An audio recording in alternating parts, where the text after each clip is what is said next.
السلام علیکم ورحمۃ اللہ وبرکاتہ۔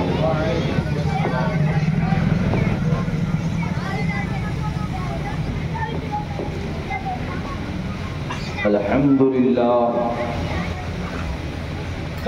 للہ نحمده ونستعینه ونستغفره ونؤمن به ونتوکل علیہ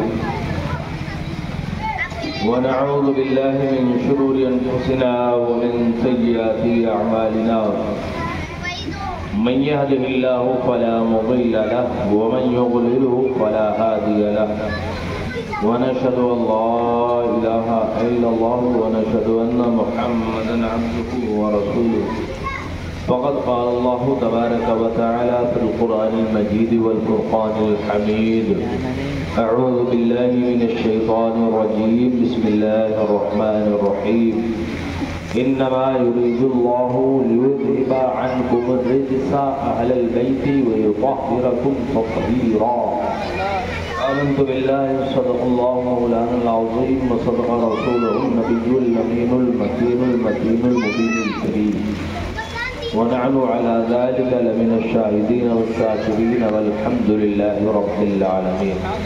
محترم حضرات، آئیے موراب سب سے پہلے پیارے آقا کی بارگاہ میں درود و سلام کا ہدیہ نشاروں میں شہادت کرے اور پڑھنے باواز بلند اللہم صلی علی سیدنا شفیعنا حبیبنا نبینا سیدنا مولانا محمد وبارک وسلم صلو علیہ صلاۃ و سلاما علیک یا حبیبی یا رسول اللہ صلی اللہ علیہ وسلم۔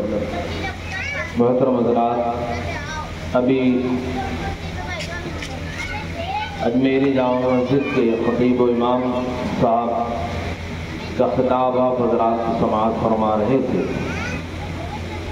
اور بہت اچھی تعلیم، قیمتی پیغام دے رہے تھے وہ آپ کو کہ خود بھی جو ہے ادب میں رہیں، اخلاق میں رہیں اور اپنے بچوں کو بھی اچھا اخلاق، اچھا ادب سکھائیں۔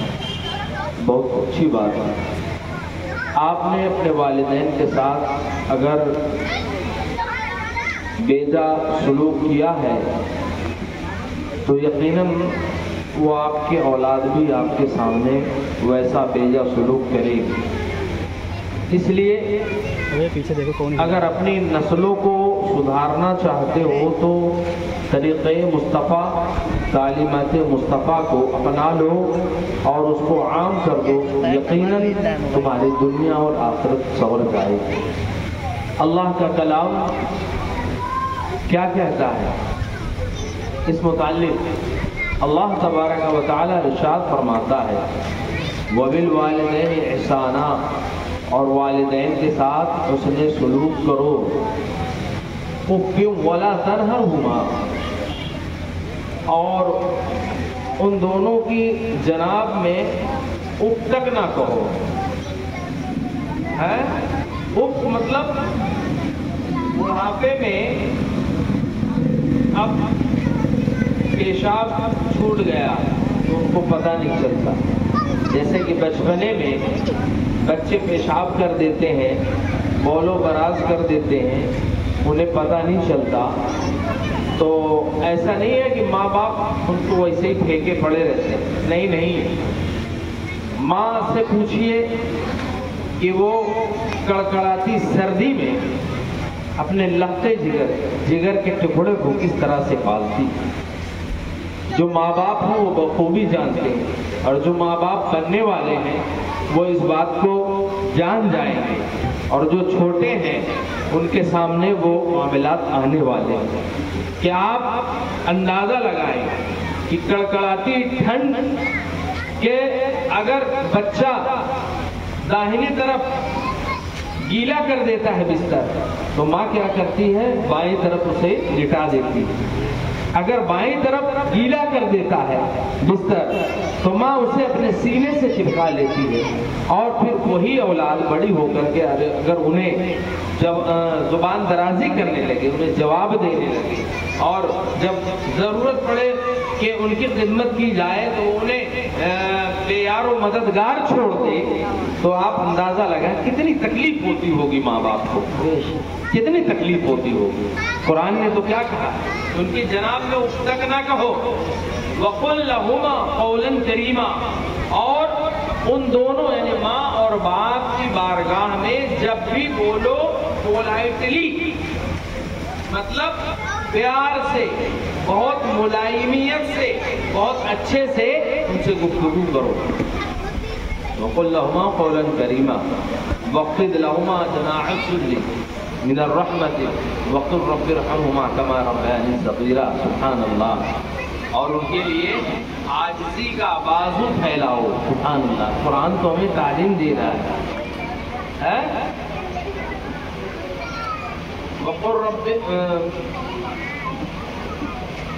قولاً کریما، کہ ان کی بارگاہ میں پولائٹلی یعنی بہت پیار سے، ادب سے، ملائمیت سے ان کی بارگاہ میں بولا۔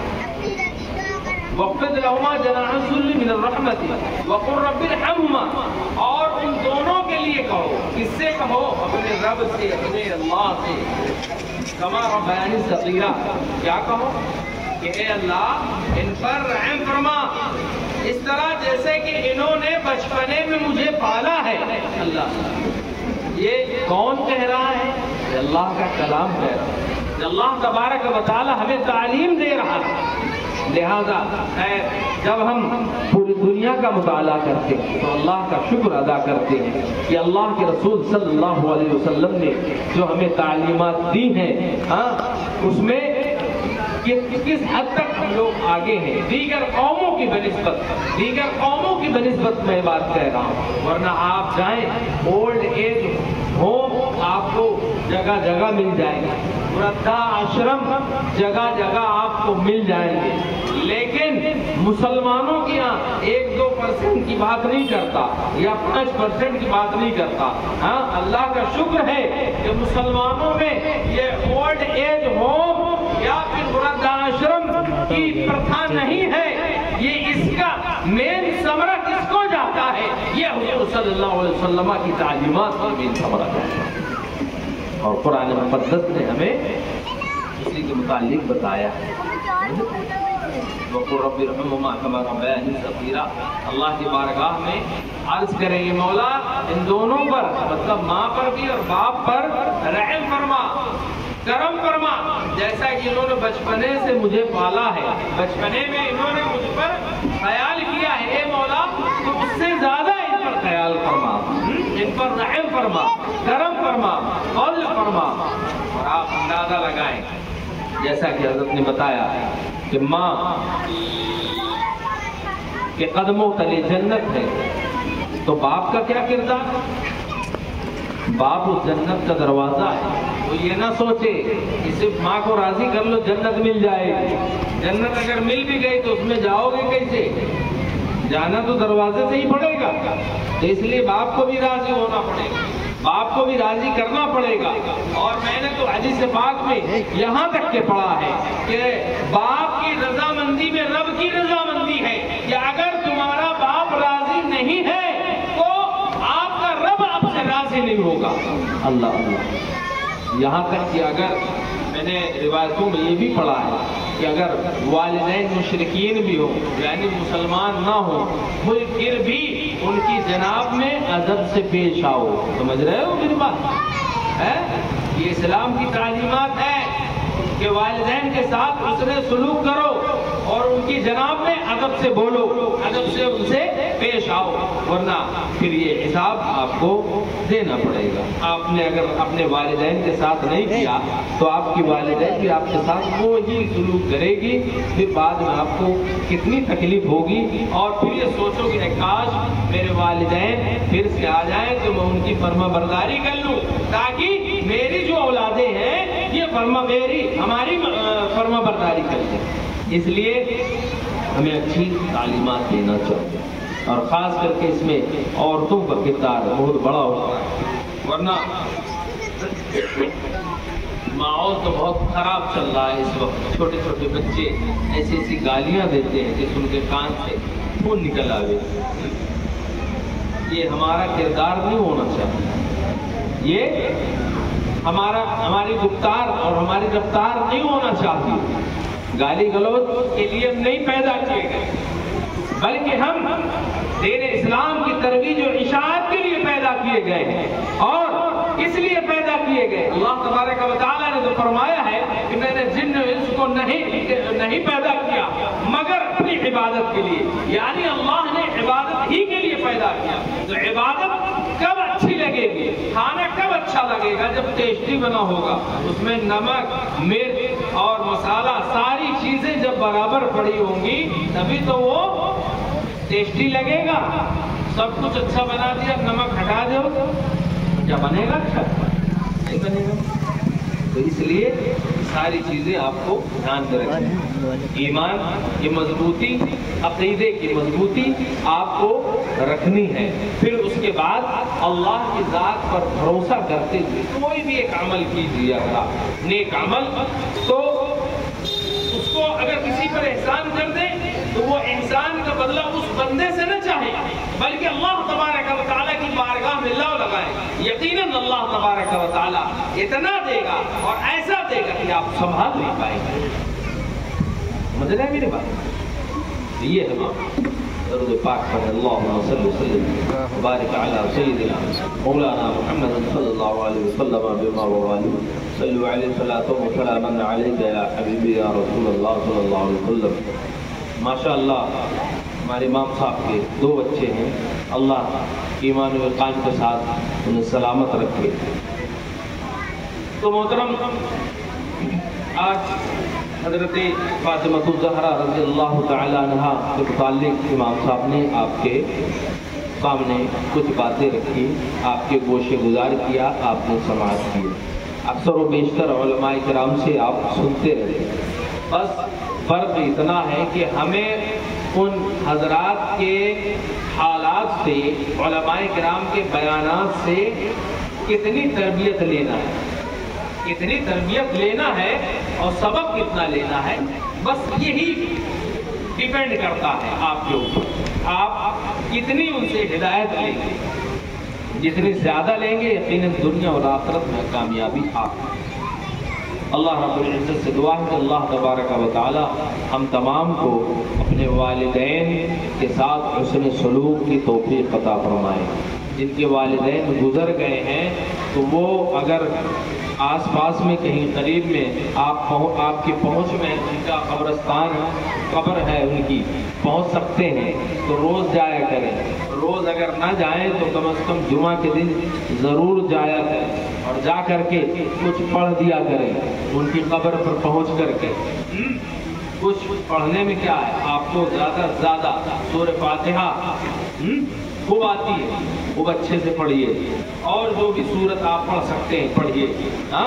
کچھ لوگوں کو تو اچھا خاصا قرآن مقدس کی آیتیں اور سورتیں یاد رہتی ہیں، تو جتنا آپ پڑھ سکتے ہیں پڑھیے. پھر اس کے بعد آپ رب کی بارگاہ میں عریضہ پیش کر دیجیے، مولا میں نے جتنا پڑھا ہے یہاں پر، یا جو بھی آپ بخشنا چاہتے ہیں، میں نے فلاں جگہ گھر پہ اور اس دن اور یہاں پہ یا اتنے پارے میں نے جو بھی پڑھے ہیں، اے مولا اس میں اگر کوئی غلطی ہو گئی ہو تو اسے معاف فرما دے، اور اس کا جو بھی ثواب جو میں نے صحیح سے پڑھا ہے اس کا جو بھی ثواب ہو رہا ہو وہ تیرے پیارے محبوب کی بارگاہ میں نظر ہے، قبول فرما لے. پھر اس کے بعد تمام بزرگوں کی بارگاہ میں نظر ہے، قبول فرما لے. پھر آخر میں کہتے میرے والد یا والدہ جو بھی ہو یا دونوں، تو میرے والدین کے لیے یہ ایصال ثواب فرما دے مولا، یہ ثواب ان کو پہنچا دے. یہی تو ہے بات ہے، یہی تو ہے. بولو. اب وہ ہمارے یہاں ہمارے بزرگوں کا طریقہ ہے کہ اللہ کو التکاثر سے یا قل یا ایھا الکافرون سے وہ طریقے سے پڑھا جاتا ہے. ٹھیک ہے، وہ ایک طریقہ ہے. اور اگر آپ کو پوری آیتیں صورتیں نہیں یاد ہیں تو آپ اطمینان سے پڑھیے جتنا آپ کو یاد ہے. اس کے بعد آپ رب کی بارگاہ میں عریضہ پیش کر دیجیے. یہی فاتحہ ہے، اسی کو فاتحہ کہتے ہیں. یقیناً جب آپ اس طرح سے کریں گے اور اپنے والدین کی قبر پر حاضری دیں گے تو اللہ تبارک و تعالیٰ کی بارگاہ میں آپ اپنے والدین کے ساتھ حسن سلوک کرنے والا مانے جائیں گے. سبحان اللہ. اور جو اپنے والدین کے ساتھ حسن سلوک کرے گا تو یقیناً دنیا اور آخرت میں اس کو کامیابی ملے گی. اللہ تبارک و تعالیٰ ہم تمام کو اس کی توفیق عطا فرمائے. درود پاک پڑھنے. اللہم صلی وسلم مبارک علی سیدنا مولانا محمد صلی اللہ علیہ وسلم صلی علیہ وسلم علیہ یا حبیبی یا رسول اللہ صلی اللہ علیہ وسلم. حضرت امام حسن رضی اللہ تعالیٰ 15 رمضان المبارک 3 ہجری کو مدینہ طیبہ میں ان کی ولادت بسعادت ہوتی ہے. یعنی آپ کی پیدائش کس کی؟ حضرت امام حسن کی. حضرت امام حسین کے بڑے بھائی حضرت فاطمہ الزہرا اور حضرت علی رضی اللہ تعالی عنہما کے بڑے بیٹے حضرت امام حسن کی پیدائش 15 رمضان المبارک 3 ہجری کو مدینہ طیبہ میں ہوتی ہے. بولیے سبحان اللہ. 3 ہجری میں. اور جب آپ کی پیدائش ہوئی تو حضور صلی اللہ علیہ وسلم نے ارشاد فرمایا اے علی اس بچے کا نام رکھو. تو حضرت علی عرض کرتے ہیں یا رسول اللہ صلی اللہ علیہ وسلم اس بچے کا نام آپ رکھ دیجئے. اللہ کے رسول ارشاد فرماتے ہیں میں اس بچے کا وہ نام رکھوں گا جو اللہ تبارک و تعالیٰ فرمائے گا. حضرت جبرائیل امین حاضر ہو گئے. عرض کرتے ہیں یا رسول اللہ صلی اللہ علیہ وسلم اللہ تبارک و تعالیٰ آپ کے یہاں اس نواسے کی پیدائش پر مبارکباد پیش کرتا ہے. مبارکباد پیش کرتا ہے. اور اس بچے کا نام حضرت ہارون علیہ السلام کے بیٹے حضرت شبر اور حضرت شبیر کے نام سے رکھنے کے لیے حکم فرماتا ہے. یہ سریانی یا عبرانی زبان میں جو ہے شبر کا معنی ہوتا ہے حسن کا. اور حسن یہ عربی لفظ ہے جس کے حسن کا معنی ہوتا ہے اچھا. واقعی میں بے شک اچھے ہیں حضرت امام حسن. تو آپ ان کا نام حسن رکھ دیجئے. تو اللہ کے رسول صلی اللہ علیہ وسلم نے حضرت امام حسن کا وہ نام رکھا جو اللہ تبارک و تعالیٰ نے فرمایا. تو پتہ یہ چلا کہ حضرت امام حسن کا نام کس نے رکھا؟ بولو اللہ تبارک و تعالیٰ نے حضرت امام حسن کا نام رکھا. پھر اس کے بعد 7ویں دن آپ کی پیدائش کے 7ویں دن عقیقہ کیا گیا اور حضور نے ارشاد فرمایا کہ ان کے سر کے بال مونڈے جائیں. یعنی وہ سر کے بال اتار کر کے ان بالوں کو وزن کر کے اس وزن کے برابر چاندی صدقہ کی جائے. اور ہم مسلمانوں کے ہاں آج بھی یہی طریقہ ہے. اور اگر کوئی 7ویں دن نہیں کر پاتا ہے تو وہ دوسرے ہفتے میں کرتا ہے, دوسرے مہینے میں کرتا ہے یا سال میں کرتا ہے. بہرحال اللہ تبارک و تعالیٰ اس کو جب وسعت دیتا ہے تب وہ بندہ اپنے بچوں کی جانب سے عقیقہ کرتا ہے. عقیقہ کہتے کس کو؟ عقیقہ کرنا سنت ہے. زندگی میں ایک مرتبہ اپنے بچوں کی پیدائش کے شکریے میں یہ عقیقہ کیا جاتا ہے. یہ سنت رسول اللہ صلی اللہ علیہ وسلم ہے. لڑکی کے لیے 1 بکری اور لڑکے کے لیے 2 بکرے. اور اگر 2 بکرے میسر نہ ہو تو 1 بکرا 1 بکری. یا اگر قربانی کے دنوں میں یا پھر عام دنوں میں اگر کر رہے ہیں بڑے جانور میں تو اس میں 7 حصے ہوتے ہیں. 1 حصہ بھی اگر لے لیں گے تو یقیناً آپ کی قربانی یقیناً آپ کے بچے کا عقیقہ ہو جائے گا. اور پھر اس گوشت کا وہی حکم ہے جو قربانی کے گوشت کا حکم ہے کہ اس کے 3 حصے کیے جائیں. 1 غریبوں میں بانٹ دیا جائے, 1 دوست و احباب کو دے دیا جائے اور 1 حصہ گھر والوں کے لیے رکھ دیا جائے. اور ضرورت ہو تو پورا گوشت رکھا جا سکتا ہے قربانی کا. لیکن عقیقے میں بہتر ہے کہ آپ یہ 3 حصے لگا کر کے اس کو رفع دفع کر دیا کیجیے. لہذا حضور صلی اللہ علیہ وسلم نے 7ویں دن عقیقہ کرنے کا حکم دیا اور پھر اس کے بعد آپ کے سر کے بال اتارے گئے اور اس کے وزن کے برابر چاندی تقسیم کی گئی. یہی طریقہ, یہی سنت طریقہ ہے اور ہمیں اپنانا چاہیے. اللہ تبارک و تعالی ہمیں اس کی توفیق عطا فرمائے. جب حضور صلی اللہ علیہ وسلم کا وصال ہوا تو حضرت امام حسن رضی اللہ تعالیٰ عنہ کی عمر مبارک لگ بھگ 7.5 سال کی تھی، 7.5 سال، اور 7.5 سال میں لگ بھگ 13، ایک روایت میں ملتا ہے اور ایک روایت میں یہ بھی ملتا ہے کہ 17 حدیث ہے، بہرحال 13 یا 17 حدیثوں کے آپ راوی ہیں۔ یعنی حضرت امام حسن 7.5 سال کی عمر ہی کیا ہوتی ہے، یہ تو حضور صلی اللہ علیہ وسلم کی تربیت کا ملکہ ہے اور آپ کے حافظے کا کمال ہے، یہ نبی کے گھر والوں کا معاملہ ہے کہ یہ نورانی گھرانہ ہے، جیسا کہ ہمارے امام کیا کہتے ہیں کہ تیری نسل پاک میں ہے بچہ بچہ نور کا، تیری نسل پاک میں ہے بچہ بچہ نور کا، تو ہے عین نور تیرا سب گھرانہ نور کا، تو ہے عین نور تیرا سب گھرانہ نور کا۔ تو اس طرح سے حضرت امام حسن رضی اللہ تعالی عنہ کی ولادت بسعادت ہوئی، اور 7.5 سال کی عمر جب آپ کی ہوئی حضور صلی اللہ علیہ وسلم کا وصال ہو جاتا ہے، اور لگ بھگ 8 سال کی عمر ہوتی ہے تو ماں کا سایہ بھی سر سے اٹھ جاتا ہے، لیکن آپ اندازہ لگائیں حضرت امام حسن ہیں، امام حسین ہیں، نانا جان کو بہت زیادہ پیارے ہیں، نانا جان اکثر و بیشتر آج بھی آپ دیکھیں کہ جو ہے بیٹی کی جو اولاد ہوتی ہے یعنی جو نواسے ہوتے ہیں وہ نانا اور نانی کو کتنے پیارے ہوتے ہیں، حالانکہ اس کا معاملہ ادھر الٹ ہو گیا ہے کہ بچہ بگڑتا کم ہے جب نانا نانی کے ہاں جاتا ہے۔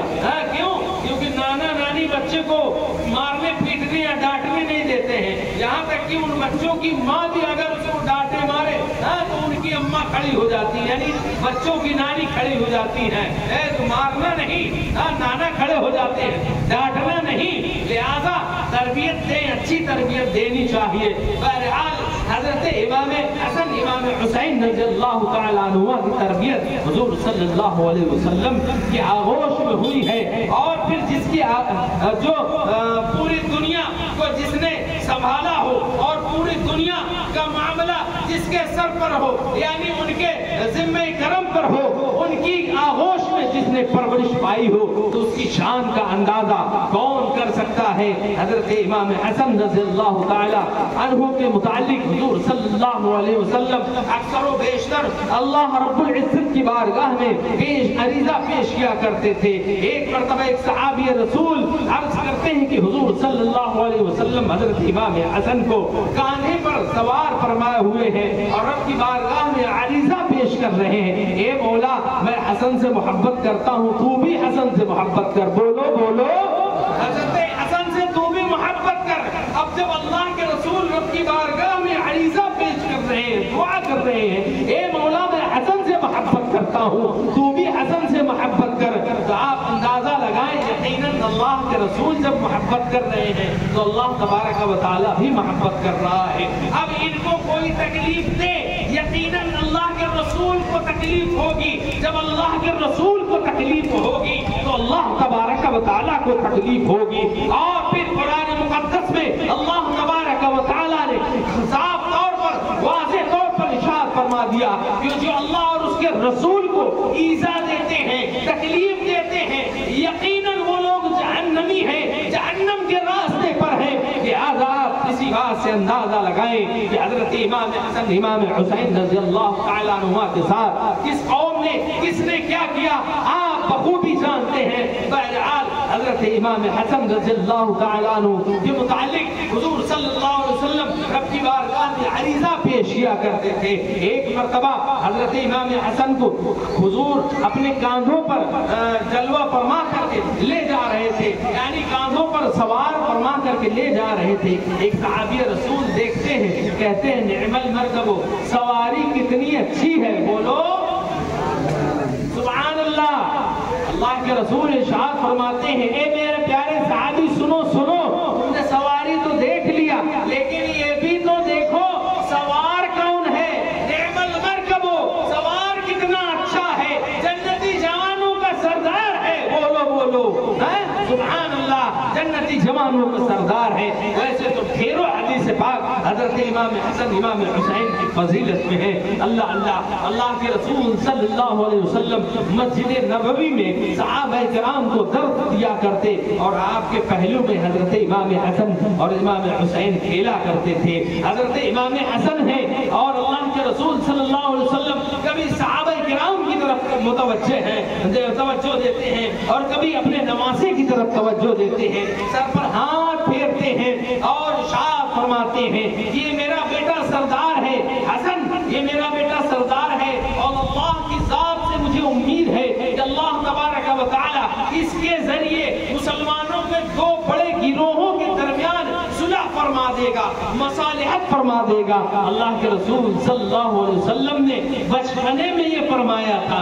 اللہ حضرت امام حسن رضی اللہ تعالی عنہ کا معاملہ تو یہ ہے کہ حضرت امام حسن مستجاب الدعوات کی ہے۔ مستجاب الدعوات کا معنی یہ ہوتا ہے کہ آپ رب کی بارگاہ میں عجزہ پیش کریں، رب کی بارگاہ میں دعا کریں، ہاتھ نیچے آنے سے پہلے اللہ تبارک و تعالی حضرت امام حسن کی دعا کو قبول فرما لیتا ہے۔ یاد کریں وہ واقعہ کہ آپ کے ایک ساتھی ہیں، ایک مرتبہ آپ سفر کر رہے تھے، ایک نخلستان کھجوروں کے درخت ڈھیر ہے لیکن سوکھے ہیں، آپ کا بستر ایک درخت کے ایک کھجور کے جو ہے جڑوں کے پاس لگا دیا جاتا ہے، دوسرے کھجور کے جڑ کے پاس آپ کے دوست جو ہیں ساتھی ہیں ان کا لگا دیا جاتا ہے، بستر آرام فرماتے ہیں اور زبان سے جنبش دیتے ہیں۔ کاش کتنا اچھا ہوتا کہ کھجور تازہ کھجور ہمیں مل جاتے، ہم کھاتے تو اللہ کا شکر ادا کرتے۔ حضرت امام حسن نے سن لیا، کیا کہتے ہو، کھجور کھانا چاہتے ہو؟ کہا ہاں اے اللہ کے رسول کے نواسے ہم کھجور کھانا چاہتے ہیں۔ کہا اللہ سبحان اللہ۔ حضرت امام حسن نے ہاتھ اٹھایا اور زبان سے کچھ کہا، ہونٹ ہلے، ابھی ہاتھ چہرے پر پھیر کر کے نیچے نہ آئے تھے کہ یکایک ایک کھجور کا درخت ہرا ہو جاتا ہے اور ہرا ہونے کے بعد اس میں پھل لگ جاتے ہیں اور وہ پھل پک بھی جاتے ہیں اور ان کے ساتھیوں میں سے ایک شخص نے دیکھا واللہ یہ تو جادو ہو گیا، دیکھتے ہی دیکھتے یہ ہرا بھرا ہو گیا، اس کے بعد پھل آ گئے اور پھل آنے کے بعد پک بھی گئے۔ اللہ حضرت امام حسن کہتے ہیں یہ جادو نہیں ہے، یہ امام حسن مجتبی کی دعا کی قبولیت کا ثمرہ ہے۔ امام حسن کے مستجاب الدعوات ہونے کی دلیل ہے کہ اللہ تبارک و تعالیٰ نے امام حسن کی دعا کو قبول فرما لیا ہے۔ لہذا اس کھجور کے درخت سے کھجوریں توڑی گئیں اور جتنے بھی آپ کے ساتھی تھے، ایک تو دوست تھے، باقی ساتھی تھے جو قافلے والے، تمام لوگ شکم سیر ہو کر کے کھاتے ہیں۔ اللہ حضرت امام حسن رضی اللہ تعالیٰ عنہ رب کی بارگاہ میں کتنے مقبول ہے کہ رب کی بارگاہ میں ایک مرتبہ اگر عجزہ پیش کر دیتے ہیں تو اللہ تبارک و تعالیٰ ان کی دعاؤں کو قبول فرما لیتا ہے۔ حضرت امام حسن رضی اللہ تعالیٰ عنہ اتنے سخی ہیں کہ اوقات جو ایک شخص کو جو ضرورت مند ہوتا، ایک لاکھ درہم جو اس وقت چلتا تھا سکہ چاندی کا، ایک لاکھ چاندی کا سکے دے دیا کرتے تھے کہ جا تو اپنا کام کر لے، اور آپ نے زندگی میں 3 مرتبہ اپنا آدھا مال راہ خدا میں خرچ کر دیا اور 2 مرتبہ اپنا پورا مال راہ خدا میں خرچ کر دیا۔ یہ ہے حضرت امام حسن کی سخاوت، یہ ہے حضرت امام حسن کی سخاوت کہ حضرت امام حسن سخی کے خاندان کے ہیں۔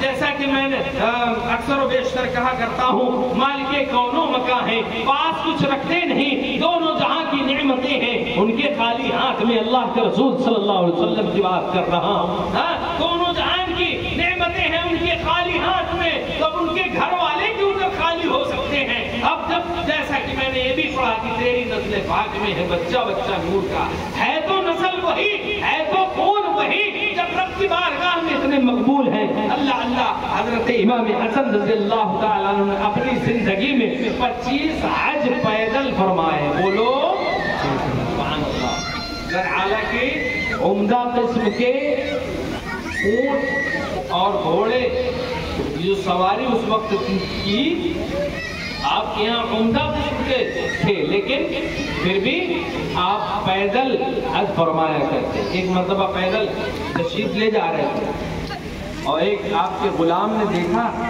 کہ حضور آپ کے پیروں میں تو ورم آ گیا ہے، میں یہ چاہتا ہوں کہ آپ کسی سواری پر تھوڑی دیر کے لیے سوار ہو جائیں تاکہ آپ کے جو پیروں میں ورم آ گیا ہے، یعنی سوجن آ گئی ہے، پھول گیا ہے، یہ ٹھیک ہو جائے، یہ ٹھیک ہو جائے۔ حضرت امام حسن نے کہا نہیں، ایسے ہی بہتر ہے۔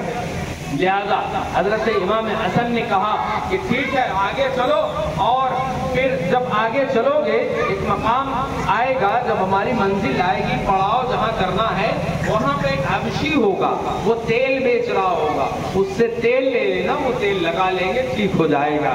اللہ اللہ، حضرت امام حسن نے اپنے غلام کو فرما دیا۔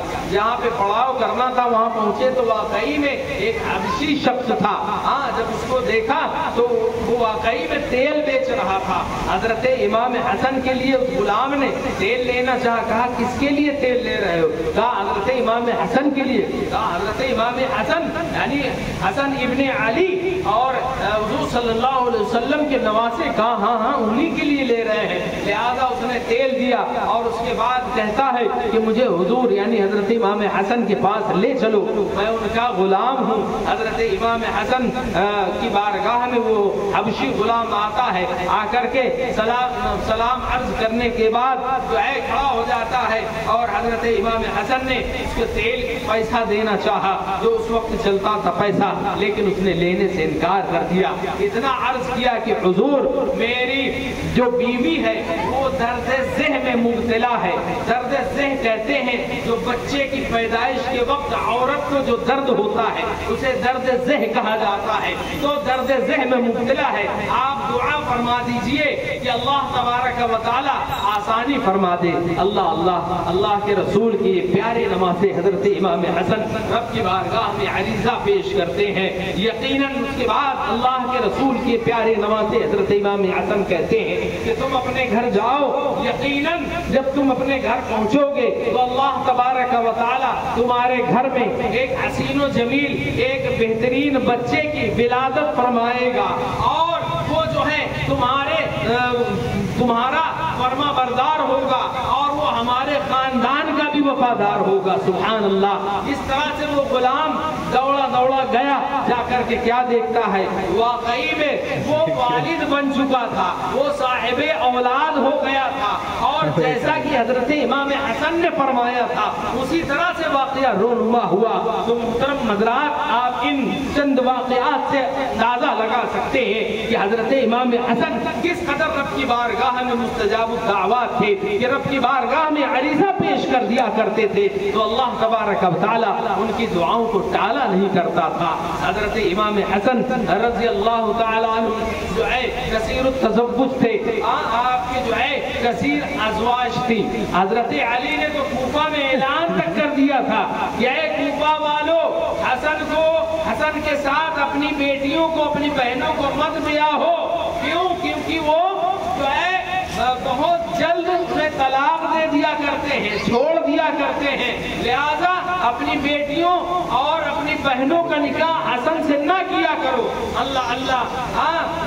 حضرت امام حسن سے جب لوگوں نے پوچھا آپ ایسا کیوں کرتے ہیں، یہ جو ہے نکاح کرتے ہیں اور کچھ دن کے بعد طلاق دے دیتے ہیں، کہا میں اس لیے نکاح کرتا ہوں۔ بہت سے لوگ اس کو عیب جانتے ہیں، کہتے ہیں یہ عیب نہیں، یہ خوبی ہے حضرت امام حسن کی۔ کہتے ہیں کہ میں نکاح کرنے کے بعد طلاق اس لیے دے دیتا ہوں کہ جو ہے اس کو میرے گھر سے نسبت ہو جائے، اور یہ نسبت کل بروز محشر کام آ جائے، ورنہ دنیاوی کوئی بھی رشتہ ہو وہ باقی نہیں رہے گا قیامت کے دن میدان محشر میں۔ رشتہ صرف باقی رہے گا تو حضور صلی اللہ علیہ وسلم سے رشتہ باقی رہے گا۔ لہذا کنیز فاطمہ ہونے کا شرف حاصل ہو جائے، وہ اور عورتیں بھی نکاح کے لیے کبھی انکار نہ کیا کرتی، بلکہ خواہاں رہتی، خواہش مند رہتی، اور جو اس وقت کے والدین تھے وہ بھی خواہاں رہتے کہ کاش حضرت امام حسن میری بیٹی سے نکاح کر لے، اور اس وقت کے بھائی لوگ بھی خواہاں رہتے کہ کاش حضرت امام حسن میری بہن سے نکاح کر لے۔ تو جو ہے نبی کریم صلی اللہ علیہ وسلم کے ساتھ اور حضرت فاطمہ الزہرا کے ساتھ جو ہے رشتہ قائم ہو جائے جائے قیامت کے دن یہ رشتہ ہمیں کام آئے. اللہ اللہ. اور ایک ہمدانی شخص نے یہ کہا, حضرت علی نے جب اعلان کیا کہ جو ہے آپ کہتے ہیں کہ حسن سے نکاح نہ کیا کرو, یقیناً ہم کیوں نہ نکاح کریں گے, یقیناً ہم اپنی بچیوں کا, اپنی بیٹیوں کا نکاح ان سے کریں گے. ہم یہ چاہتے ہیں کہ جب قیامت قائم ہو اور جب سب معاملات ہو رہے ہوں تو ہم نبی کے گھر والوں, نبی کے چاہنے والوں اور ہماری بیٹیوں کو نبی کے گھر والے کی بہو ہونے کا شرف حاصل ہو جائے. اس لیے ہم یقیناً اگر حضرت امام حسن چاہتے ہیں تو وہ نکاح کریں, یقیناً وہ کریں, ہمیں کوئی تعرض نہ ہوگا. اور ہم تو یہ چاہتے ہیں کہ ہماری بیٹی کو بھی حضرت فاطمہ الزہرا کی بہو ہونے کا شرف حاصل ہو جائے. اللہ اللہ. تو یہ اس وقت کے لوگوں کا معاملہ تھا. حضرت امام حسن رضی اللہ تعالیٰ کبھی ایک دن, 2 دن, 3 دن کے بعد نکاح کرنے کے بعد طلاق دے دیا کرتے تھے. لیکن جب طلاق دیتے تو وہ عورتیں جو ہوتی تھی وہ عورتیں کسی دوسرے سے نکاح نہیں کرتی تھی, بلکہ جو وقت حضرت امام حسن کے ساتھ 1 دن, 2 دن, 3 دن جتنا وقت گزارا اسی وقت کو یاد کر کر کے اپنی پوری زندگی کو یوں ہی تمام کر دیتی تھی, لیکن کسی دوسرے کے ساتھ نکاح نہیں کرتی تھی. یہ حضرت امام حسن کے ساتھ محبت, نبی کے گھر والوں سے محبت, نبی کے رشتہ دار ہونے کا شرف حاصل ہونے کے لیے اب یہ چاہت کی وجہ سے وہ بندیاں اپنی پوری زندگی تمام کر دیتی, لیکن کسی دوسرے کے ساتھ نکاح نہیں کرتی. ورنہ عام طور پر یہ ہوتا ہے کہ اگر کسی عورت کو اس کا شوہر طلاق دے دے تو عدت گزارنے کے بعد وہ دوسرے سے نکاح کر سکتی ہے, وہ بلا شک و شبہ جائز ہے, کر سکتی ہے, اس میں کوئی منائی نہیں ہے. لیکن قیامت جب قائم ہوگی اور اس کے بعد جنتی جنت میں جائیں گے تو وہاں کا معاملہ کیا ہوگا؟ جو عورتیں جو ملیں گی ان کے علاوہ جو دنیا میں عورتیں ہیں اگر وہ ایمان والی ہیں, جنتی ہیں, جنت میں جانے والی ہیں تو یقیناً وہ جنت میں انہی کا ساتھ ہوگا, انہی کا معاملہ ہوگا.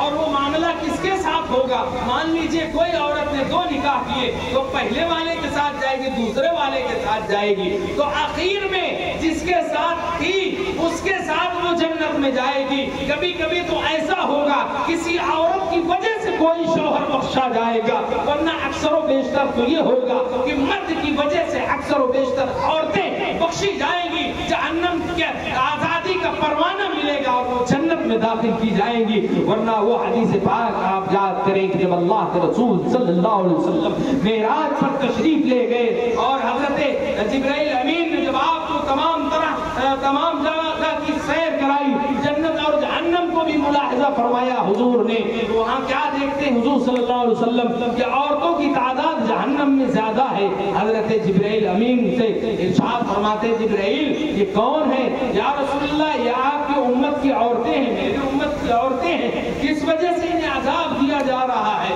انہیں کفران نعمت کی وجہ سے یہ اپنے شوہروں کے ساتھ جو ہے کفر کرتی تھی, کفر سے مراد ناشکری کرتی تھی, اس ناشکری کی وجہ سے انہیں جہنم میں ڈالا گیا ہے. اللہ اللہ. آپ اندازہ لگائیں کہ مرد اور عورت کا رشتہ اسلام میں کتنا اہم قرار دیا گیا ہے, اور قرآن نے تو یہ ارشاد فرمایا ہے کہ ہن لباس لکم وانتم لباس لہن, تم ان کے لباس ہو وہ تمہارے لباس ہیں, یعنی کہ مرد عورت کا لباس ہے, عورت مرد کا لباس ہے, یہ قرآن نے ارشاد فرمایا. لہذا جو ہے عورتوں کو اپنے شوہروں کی نافرمانی نہیں کرنی چاہیے, ورنہ جو عورت اپنے شوہر کی نافرمانی کرتی ہے اگر اس کا انتقال ہو گیا اور شوہر اس کا راضی نہیں تھا تو یقیناً وہ عورت جنت میں نہیں داخل ہوگی. اور اگر مان لیجئے وہ جنت میں کسی طرح سے داخل ہونے کا کوئی سبب ہو بھی جائے تو یقیناً اس کا خمیازہ اس کو بھگتنا پڑے گا. بہرحال بات دوسری طرف چلی گئی. میں یہ بیان کر رہا تھا, میں یہ عرض کر رہا تھا کہ جو ہے اکثر و بیشتر عورتیں اپنے شوہر کی دعاؤں سے جہنم سے نکال کر کے جنت میں داخل کی جائیں گی. اسی طرح سے